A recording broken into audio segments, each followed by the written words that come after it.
Assalamualaikum pemirsa, polisi menyampaikan perkembangan terkini terkait dengan kasus ledakan di SMA Negeri 72, Jakarta Kelapa Gading, Jakarta Utara. Siswa pelaku ledakan saat ini sudah ditetapkan sebagai anak berhadapan dengan hukum. Dari hasil sidik sementara, anak yang berkonflik dengan hukum ini terlibat dalam yang melakukan peledakan adalah siswa SMA aktif yang dia itu bertindak secara mandiri, tak berhubungan dengan jaringan teror tertentu. Begitu pernyataan dari Kapolda Metro Jaya Irjen Asep Edi Suheri dalam jumpa pers hari Selasa. Nah, peristiwa ledakan itu terjadi pada hari Jumat saat khutbah sholat Jumat. Diketahui ada 96 orang yang menjadi korban ledakan. Apa yang mendorong siswa itu melakukan tindakan peledakan tersebut? Mengapa pengawasan dari sekolah, keluarga, seolah-olah gagal untuk mendeteksi perilaku berbahaya ini? Nah, untuk membahasnya, kami telah terhubung dengan Bung Rocky dari Pamong Institute. Assalamualaikum, Bung Rocky. Waalaikumsalam warahmatullahi wabarakatuh, Kang Nanang. Bung Rocky, kita cukup dikejutkan ya dengan kasus peledakan yang dilakukan oleh anak SMA. Nah, sebenarnya menurut Bung Rocky, ini apa sih sebenarnya motif di balik eh, peristiwa ini, Bung? Ya, sebelumnya saya menyapa dulu para pemirsa di berbagai penjuru negeri. Semoga semua diberikan kesehatan oleh Allah Subhanahu Wa Taala dan diberikan rezeki yang barokah. Nah, ini satu berita yang menurut saya cukup yang membuat kita sedih ya, prihatin Bang Nanang. Karena terjadinya di sekolah negeri, kemudian pelakunya juga siswa. Ini cerminan masa depan generasi kita 10-20 tahun ke depan, model generasi kita itu seperti itulah kira-kira gitu. Jadi eh, sekolah ini memang tentu menjadi perhatian yang serius dalam dunia pendidikan kita menyiapkan generasi penerus. Tapi motif apa ini menjadi menarik karena kalau diungkap oleh pihak-pihak yang menyampaikan keterangan dari pihak kepolisian maupun dari di media massa yang beredar itu kan dibilang karena dibully atau melakukan balas dendam, kemudian dia belajar sendiri dan seterusnya lah. Satu motif yang paling menjadi dasar orang melakukan sesuatu tindakan dan tidak melakukan suatu tindakan adalah pemahaman dia. Nah, ini menjadi persoalan serius berarti ini adalah motif pemahaman berbasis ide yang tentu ada motif ideologisnya. Nah, kalau kita pahami bahwa berarti yang melakukan hari ini ketika itu terjadi di sekolah eh, negeri dan juga eh, hari ini kita lihat basis ideologisnya apakah dia berbasis pemahaman kapitalisme ataupun sosialisme ataupun Islam. Nah, hari ini yang terjadi adalah dia lebih cenderung isunya adalah ke basis ideologis kapitalisme sekuler yang hari ini terjadi di negeri ini. Oleh karenanya, inilah sebenarnya tidak sederhana bahwa itu adalah balas dendam ataupun membela diri ataupun karena dibully. Ini ada basis pemahaman yang mendasar. Situ adalah basisnya adalah basis ideologis kapitalisme sekuler. Nah, Kang Nanang coba bayangkan seandainya itu terjadi ledakan itu yang melakukan seorang santri di pesantren, udah jadi heboh Hmm. seperti apa kira-kira gitu. Dan ini menunjukkan sekali lagi bahwa memang basis ideologis kapitalisme sekuler ini betul-betul mengakar di generasi muda kita, termasuk mungkin sebagian penduduk negeri ini sangat mengagung-agungkan ideologi kapitalisme sekuler itu. Inilah hasilnya, dan kita bisa melihat gambaran 20 tahun ke depan itu dari anak SMA hari ini. Kalau hari ini dia 17 tahun, 20 tahun ke depan kan dia 37 tahun. Itu dia posisi-posisi yang berkiprah lah di area publik kita di negeri ini, generasi itu. Jadi ini yang kita lihat menyedihkan negeri ini kalau anak usia SMA dan seterusnya. Nah, kalau tadi disebutkan dia posisinya sebagai ABH, itu anak berhadapan dengan hukum atau bermasalah dengan hukum, ini karena dia di bawah usia 18 tahun. Jadi di bawah usia 18 tahun menurut hukum sekuler hari ini, yang apa kita tahu ini karena memang desainnya adalah standar menentukan orang cakap hukum dan tidak cakap hukum itu 18 tahun itu kan sebenarnya warisan dari Belanda itu menentukan itu. Itulah basis ideologi kapitalisme sekuler mengajarkan kita begitu. Jadi anak SMA yang umur 17 tahun ini dianggap belum cakap hukum sehingga tidak akan dihukum sebagaimana kalau orang itu sudah berusia 18 tahun ke atas. Padahal kita tahu kalau dalam pandangan Islam, anak yang sudah balik itu udah dewasa, dia harus berhadapan dengan hukum. Dalam konteks hukum Islam dia sudah berdosa kalau berbuat jahat dan berpahala kalau dia berbuat baik dan dia dikatakan sudah balik sudah memikul tanggung jawab sesuai dengan taklif hukum atau beban hukum yang diturunkan oleh Allah Subhanahu wa taala. Ini yang membedakan bahwa gambaran anak SMA hari ini itu dianggap belum dewasa gitu, belum cakap hukum. Jadi kalaulah dia apa kita harapkan generasi ini 10 tahun ke depan, 20 tahun ke depan, ini gambarannya generasi kita yang cukup memprihatinkan.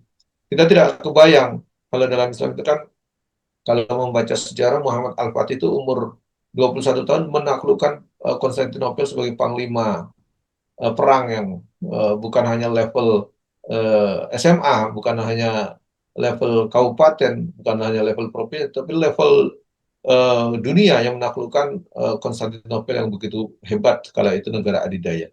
Saya pikir itulah kalau membandingkan generasi hari ini dengan generasi Islam ketika dia dididik berbasis ideologi Islam, satunya dididik berbasis ideologi kapitalisme sekuler, ini gambarannya seperti ini. Jadi ini menurut saya menggambarkan motif ideologis di belakangnya, sekaligus menggambarkan masa depan negeri ini ke depan seperti apa 10-20 tahun ke depan, Bung Nana.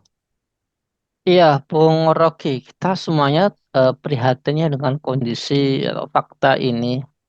Memang hari ini sebagaimana Bung Rocky tadi sampaikan, bullying itu cukup apa ya, cukup sangat menekan ya. Jadi dampaknya itu luar biasa buat eh, para remaja kita. Nah, apakah Bung ya lingkungan sekitar ini belum cukup kondusif untuk membuat anak itu lebih apa ya, lebih lebih bisa menerima keadaan atau lebih kuat? Atau jangan-jangan eh, lingkungan digital. Anak-anak sekarang kan Gen Alpha, Gen Z sangat akrab sekali dengan gadget. Mereka hidupnya bisa dikatakan setengah hari dengan gadget. Dari situ ada tekanan, ada bullying dan lain sebagainya. Ini gimana, Bu? Ya, menciptakan lingkungan digital dan lingkungan masyarakat yang kondusif buat anak-anak ini.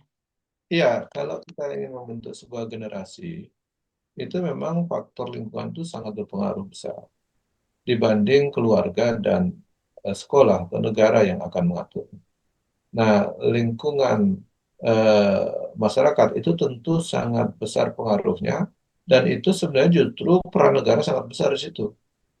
Karena suatu negara yang bisa mengatur, memberikan aturan yang kondusif, disitulah baik buruknya suatu masyarakat, dia bisa tumbuh, hidup, dan berkembang di situ. Kalau dia hidup, kemudian tumbuh dan berkembang dalam aturan tatanan lingkungan masyarakat yang hedonis, dia akan hedonis. Kalau dia tumbuh dalam masyarakat yang uh, hanya menggambarkan kelemahan, dia juga akan lemah, tidak mempedulikan kemajuan berpikir maupun fisiknya. Kalau dia tumbuh dalam kerangka aturan negara yang membiarkan apa pornografi, porno aksi, termasuk perjudian juga dibiarkan, maka dia akan tumbuh seperti itu, berhidup bahkan tumbuh dan berkembang dalam kondisi yang sangat buruk. Jadi generasi berikut itu akan sangat ditentukan oleh faktor di mana dia hidup, kemudian tumbuh dan berkembang menjadi lebih besar dan dewasa. Nah, kalau lingkungan negara itu dia tidak memberikan suasana yang kondusif, justru berbasisnya kapitalisme liberal, bahkan sekuler, maka masa generasinya akan begitu. Dia tidak tumbuh menjadi masyarakat yang punya karakter agamis, takwa, soleh, kemudian orientasinya masa depan bukan hanya sebatas masa depan puluhan tahun ke depan, tapi masa depan di dunia dan di akhirat. Ini melampaui dari orientasi yang sekedar jadi kaya atau sekedar jadi hebat gitu. Tapi dia juga punya pemikiran sampai pertanggungjawaban sampai dia. Kalau ini terjadi di generasi muda kita, anak-anak SMA itu dia dididik, dibina, diajari berpikir seperti itu, maka tidak mungkin ada orang yang mau membuli temannya. Karena dia tahu bahwa membuli itu tindakan yang akan dimintai pertanggungjawaban bukan hanya di dunia, tapi sampai di akhirat nanti. Dan akan ada balasannya. Kalau dia membuli hari ini, dia dibully lagi di sana. Dimintai pertanggungjawaban tentang itu. Nah, kalau itu ada dalam benak generasi sekarang, dia hidup, tumbuh, dan berkembang dalam aturan dan adab maupun lingkungan yang seperti itu, saya pikir tidak akan terjadi bully-membuli, tidak akan juga terjadi hidup yang sangat hedonis, tidak juga terjadi orang yang hidup dengan gadget, dengan dunianya sendiri, tidak peduli dengan lingkungan, tidak peduli dengan teman dan tetangganya. Saya pikir itu kuncinya, Kang Nanang. Ya, Bung Rocky, apakah tindakan ini, ya, tindakan peledakan itu akan dicatat sebagai atau akan dihukumi sebagai tindakan terorisme? Ya, sementara ya kita tahulah pendidikan anak muda sekarang, pendidikan buat anak-anak ini juga kurang mengedepankan akhlak. Ya, moral itu hanya sebagai ya hitam di atas putih saja, tanpa ada pengawasan, tanpa ada ini ya upaya untuk menanamkan itu betul-betul pada generasi muda kita. Nah, ataukah memang dunia daring remaja kita saat ini, ya dengan kemajuan media sosial saat ini, ya, butuh pengawasan yang lebih ketat lagi, atau mungkin kita nggak usah pakai media sosial lah gitu ya, biar tidak anak-anak muda kita tidak tertekan, ya, karena bullying kan juga bisa melewat media sosial gitu, Bu. Apakah Iya, seperti jadi itu? sebenarnya begini Kang Anang. Media sosial itu alat sebenarnya. Hmm. Kalau gitu alat. Kalau dibilang alat itu tergantung siapa yang menggunakan. Sebuah pisau bisa dipakai untuk bermanfaat mengiris daging, mengupas buah, tapi juga bisa jadi alat untuk membunuh orang, berbuat kriminal. Nah, sama dengan teknologi maupun dunia digital hari ini, itu adalah alat. Eh, Tergantung orang yang akan menggunakannya. Kalau digunakan untuk belajar, tentu akan menjadi mempermudah eh, akses untuk mengakses ilmu pengetahuan itu jadi lebih gampang, lebih mudah. Mempercepat informasi juga lebih bagus. Itu kalau digunakan untuk kebaikan, untuk membuat orang cerdas. Tetapi membuat rusak juga bisa. Diajari bagaimana membuat bom, diajari bagaimana membuli teman yang lain, bagaimana merusak, dan seterusnya itu bisa. Oleh karena yang paling penting itu adalah bagaimana menanamkan karakter generasi muda kita itu, membekali mereka, mencerdaskan mereka, bukan sekedar membiarkan mereka bebas sebebas-bebasnya dengan model tadi basis ideologi kapitalisme liberal tadi, yang bebas akhirnya alat yang semestinya bisa memajukan pengetahuan ilmu teknologi diubah menjadi memajukan tingkat kriminalitas dan juga bahkan tidak hukum pun tidak menjangkau itu. Bayangkan kalau dia melakukan kriminalitas, kemudian dia dianggap anak di bawah umur, 17, 18, di bawah 18, satu hari kurang 18 itu di bawah 7, di bawah 18, jadi dia dianggap APH aja. Anak bermasalah berhukum atau berhadapan dengan hukum. Dia tidak mendapatkan hukuman sebagaimana kalau orang dewasa 18 tahun ke atas. Saya pikir ini aturan juga menunjukkan bahwa sangat lemah, tidak menjaga, tidak membuat preventif, melakukan pencegahan terhadap tindakan kriminal, dan tidak, menurut saya tidak memberikan edukasi bahwa tanggung jawab orang melakukan kesalahan kalau sudah usia balik harusnya bertanggung jawab. Nah tadi ya kalau dari hukum Eropa ini kan yang kita pakai Eropa ini warisan penjara Belanda itu kan akhirnya harus nunggu 18 tahun baru dia bisa dikategorikan dewasa yang akhirnya bisa dihukum sebagaimana hukum yang ada. Jadi di bawah itu ya dianggap anak-anak. Jadi dia dianggap hanya butuh dipantau, dibina, dibimbing dan seterusnya. Padahal bayangkan anak sudah usia 17 tahun itu kan sebenarnya sudah dewasa. Kalau dalam perspektif Islam sudah balik itu. apalagi bisa dibuktikan bahwa dia sudah balik, itu semua beban taklif hukum semua sudah berlaku.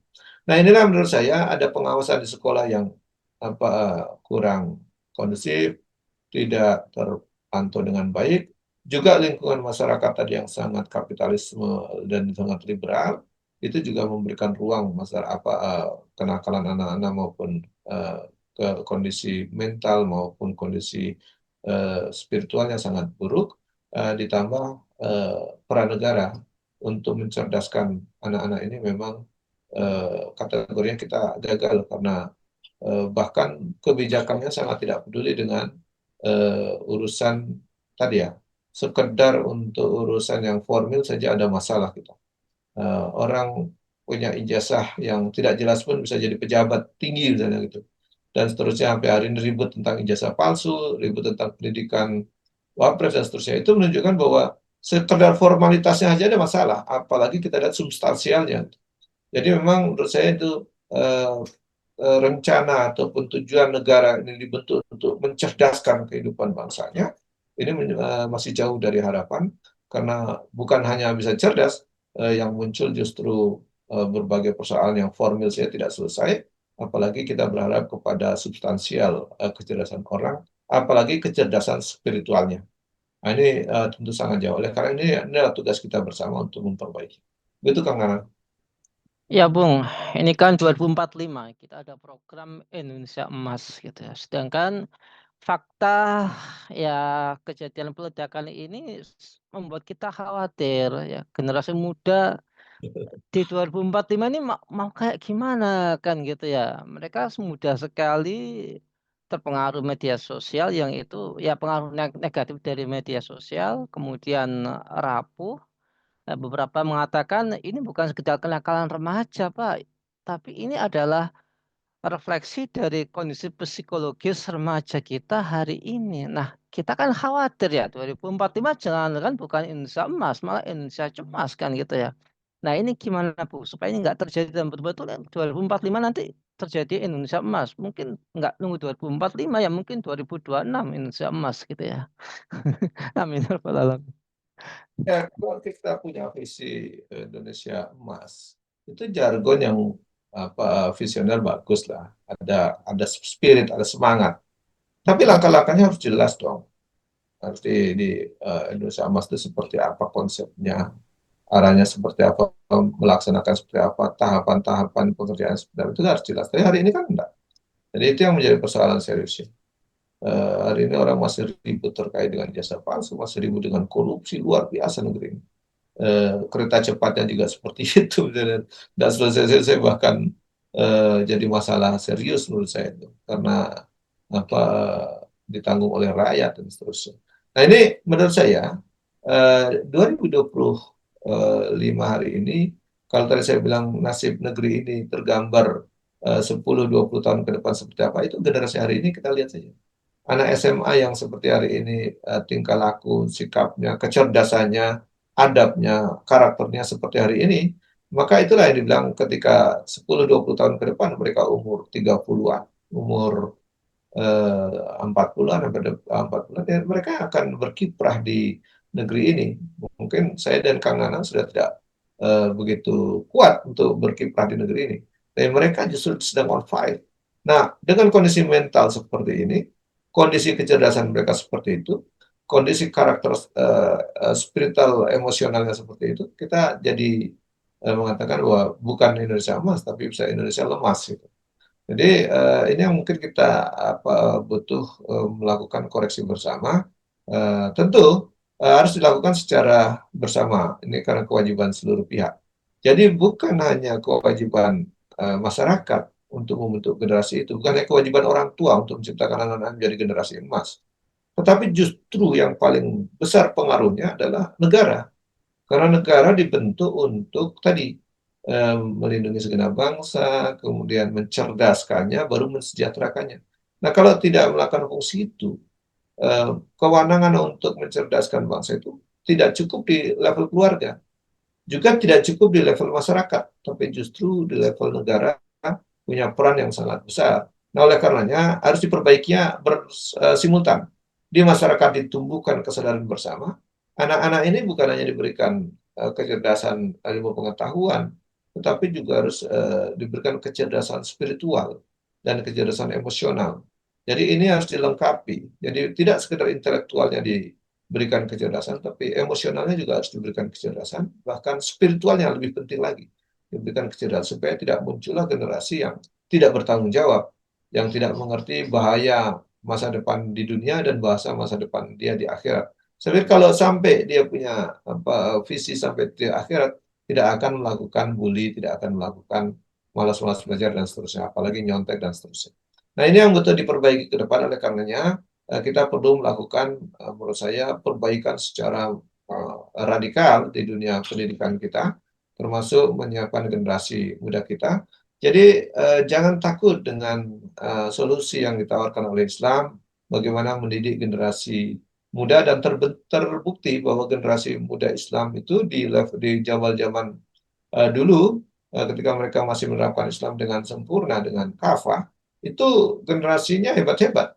Tadi saya bandingkan bagaimana Muhammad Al-Fatih dalam usia 21 tahun jadi panglima besar dan mencatatkan diri dalam dunia sebagai panglima terbaik, bahkan menyambut hadis Rasulullah sebagai pemimpin terbaik, Amiru Hawa, dan itu dikategorikan sebaik-baik pemimpin adalah pemimpin yang menaklukkan Konstantinopel, dan sebaik-baik pasukan yang menaklukkan Konstantinopel. Hadis yang sangat terkenal itu, Latuf Tahanan Konstantinia, Nikmal Amir Amirha wa Nikmal Jais Zalikal Jais. Saya pikir itu suatu hadis yang menginspirasi Muhammad Al-Fatih sehingga belajarnya serius, tidak membuli orang, serius, ibadahnya bagus, spiritualnya bagus, emosionalnya bagus, sehingga dalam kondisi masih muda, umur 21 tahun, tercatat dalam sejarah dunia menaklukkan Konstantinopel. Hari ini anak-anak usia kita umur 21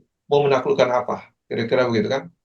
Ini yang menurut saya coba kita lirik bagaimana Islam mendidik anak-anak itu, kemudian menciptakan generasi yang hebat-hebat, pemimpin yang hebat, pemimpin kelas dunia. Mungkin ini yang butuh kita lihat, jadi jangan fobi terhadap Islam. Mari kita coba lihat bersama dalam sejarahnya, ketika orang dididik dengan cara Islam tentu akan menjadi generasi yang lebih. Mungkin itu Kang Anang.